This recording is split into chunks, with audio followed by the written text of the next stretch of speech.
Hi everyone, welcome back. Today I'm really excited to be reviewing a new version of a grinder that's been an absolute game changer for home coffee brewers in the last number of years. And if you're in the market for an espresso grinder, then you won't want to miss this review of the Baratza Encore ESP.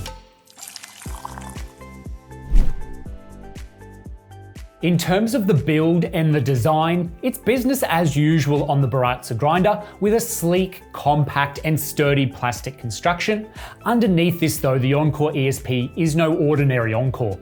Features that now include new micro grind adjustments between settings 1 and 20, allowing for a finer range of precision for espresso brewing. Hardened and durable M2 steel burrs that offer precision and uniformity at any grind size, and a dosing cup designed for ease of use when transferring grounds into the portafilter. And in a way, the ESP is the encore to the encore.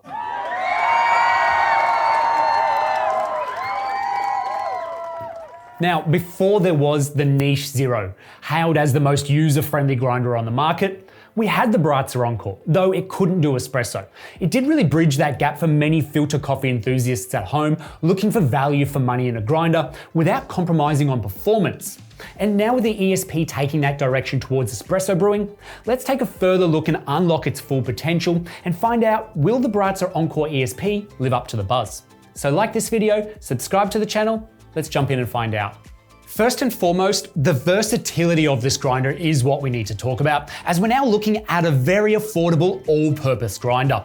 It does use a 230 gram hopper up top. However, I've always enjoyed using the lid as a bean dish for weighing my coffee out separately. As in all honesty here, I found single dosing into this grinder is by far the easiest way to use it, as you don't want to be adjusting the grind size with beans in the hopper and then sitting between the burrs. And without any timer function on this grinder for grinding out the same amount each time, single dosing becomes the most evident way to dose out with this grinder. And on that note, if you are interested further in single dosing with the ESP, you can pick up the Baratza single dosing hopper. Swap it out easy with the original and it looks mint and works a piece. Now with 40 stepped settings on the ESP, you twist the hopper anti-clockwise to go coarse and then clockwise to go finer. And the settings marked out between 1 and 20, these are your espresso settings. This is where the difference between each of these steps is smaller than the steps between 21 and 40. And this finer range, this allows you to adjust the grind to your desired espresso recipe. So making those smaller adjustments to the grind setting allows you to speed the espresso shot up or slow the espresso shot down, depending on the extraction and the flavor of the coffee it produces.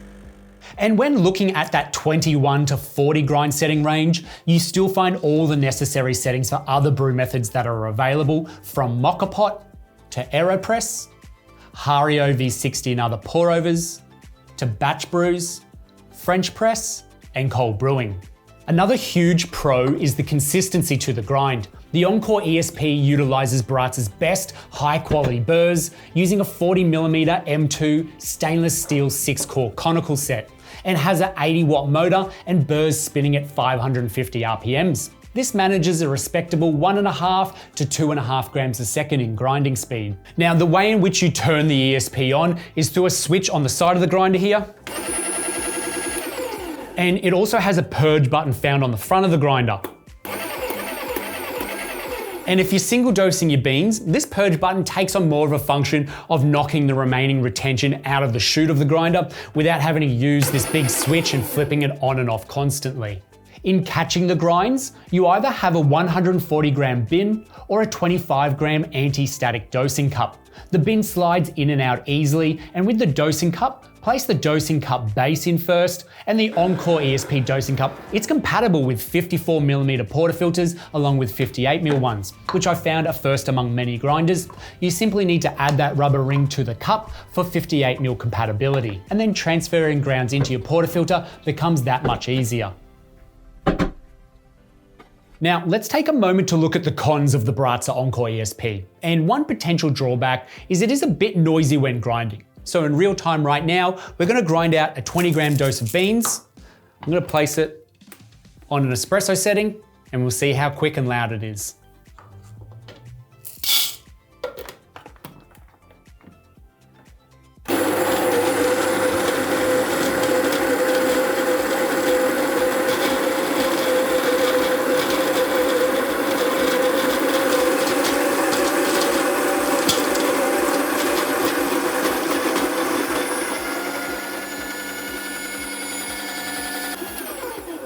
Now, while this is a common issue with most grinders, it might be a further concern for those who prefer a quieter morning routine. Another not so perfect aspect is the amount of grinds retention with this grinder, and whilst the Baratza Encore ESP's design includes features to minimize grind retention, I would just recommend the need to clean it frequently to prevent old coffee grounds from affecting fresher ground beans. And then finally, the plastic body of this grinder. It's another aspect that some may not appreciate. Whilst it's durable and it's lightweight, it doesn't have that premium feel that some coffee enthusiasts are looking for in a grinder. However, these cons I kind of see as minor when considering the many pros to the Baratza Encore ESP. Its versatility, the user friendliness, and its quality performance make it a solid, affordable, all-brewing grinder. We'll now put the Baratza Encore ESP to the test. Let's see how it stacks up against one of its top competitors in the market, the Breville Barista Pro. And of course, there would also be the fellow Opus, though that's not out yet. So there is still a full comparison to come, and keep an eye on this link up above for that comparison. Fellow Opus will be coming soon. But these are all budget-friendly conical grinders that grind for all brewing methods. So let's test it with an espresso and a filter cupping, see what we discover. All right, a filter cupping. Essentially what I've done is matched the grind settings across the Baratza to the Breville Smart Grinder Pro. I've added the same amount of coffee in the bowls, the same amount of hot water, then let it sit, sifted off the top, let it cool down, and then cupped both bowls just to see what flavors I'm getting. Interesting results. Definitely there is some separation between these two bowls. This one on my left has a lot more acidity and brightness to it. There's a lot more fruit-forward juiciness to this coffee.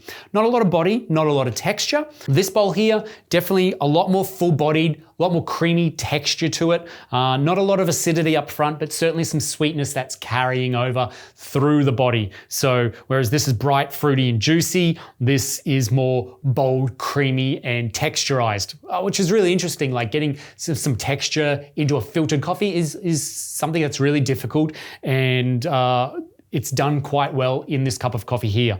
So that's how I would put them. This is definitely the fruit-forward, juicy coffee. This is the more full-bodied coffee. Now, if I was to have a guess at which one was which, I would suggest this bowl on my left, your right, is the Breville Smart Grinder Pro. I think it is the Breville Smart Grinder Pro because I've tasted the Breville Smart Grinder Pro before, and I know how it stood up in the cup. I was surprised at how fruity it was. And this should have if it is indeed the Baratza Encore ESP, it should have a little mark on the bottom of it. Oh, hang on a second. No, I was wrong. Fancy that. There you go. So let me just taste these again. Wow. Okay, so this is the Baratza Encore ESP.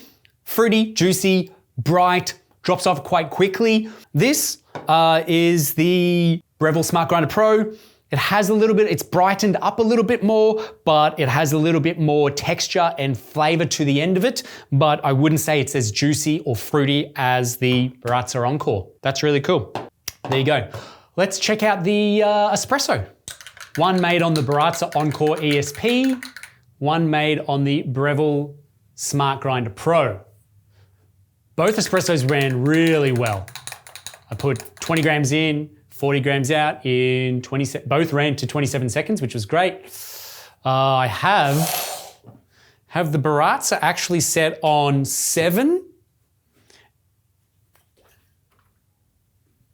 And the Breville set on 12. So, similar grind sizes, I suppose. I've definitely noticed that I've probably put about 2 kilograms of beans through the Encore ESP already to season the burrs. And I noticed a big shift. I think I was using 15 on espresso earlier, and then after seasoning the burrs, then it dropped almost half as much. So you will see a significant difference once you season your burrs, or over time as you're seasoning the burrs. You don't have to throw 2 kilograms straight through the grinder as soon as you get it, but as you use it, you will notice that the grind settings will slowly get finer and finer.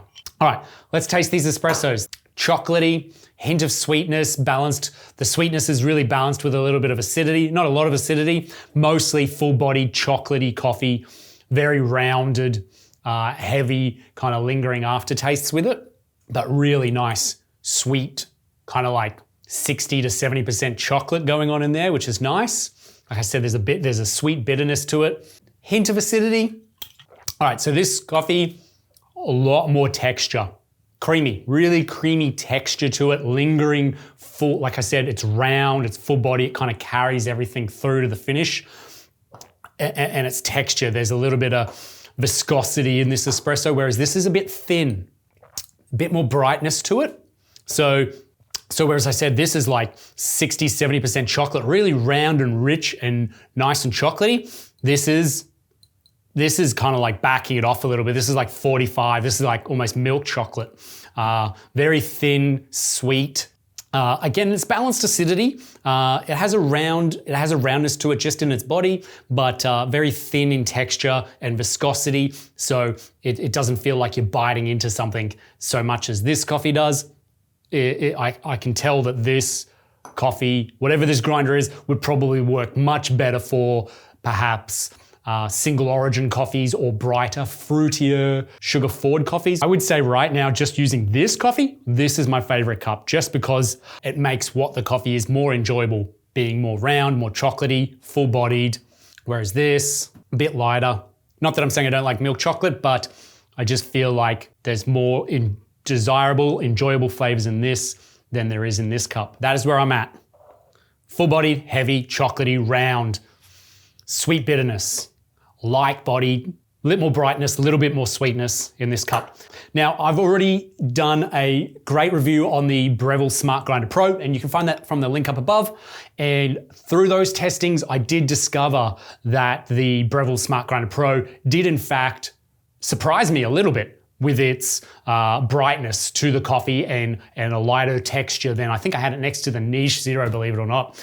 So I would go ahead and say that this is definitely the Barista Smart Grinder Pro, and then this is the Baratza. So if this has an X on it, it is the Encore ESP. Yep, it has an X on it. Yeah, there you go. That's pretty good. That's really nice. I did not expect that from the Baratza. I guess I came with no expectations, so I'm really happy that I've enjoyed this cup. And definitely side by side, it seems like the Encore is giving it more body, more texture to the coffee, which is nice. I think more texture in espresso is better than less texture, to be truthful. Still a ton of sweetness, balance in it. There you go. Now, let's talk cleaning. When it comes time for cleaning, unplug the grinder first. Then remove the hopper by adjusting it all the way coarse. Then remove the outer burr set, undo the nut to remove the inner burr set, and then you'll have full access to the burr chamber.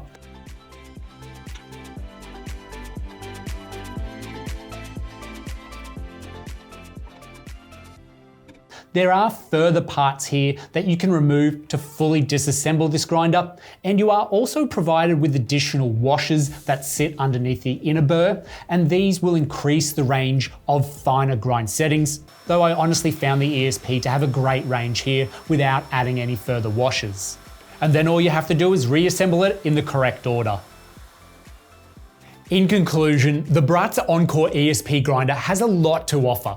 From its affordability and versatility as an all methods grinder, to the familiarity with the design and that trusted Baratza brand, there isn't really any bold claims to be made here, really. However, it is a win and does tick all those boxes, much like the Baratza Encore of old did. Now for those in the market of a quality espresso grinder without having to empty the bank.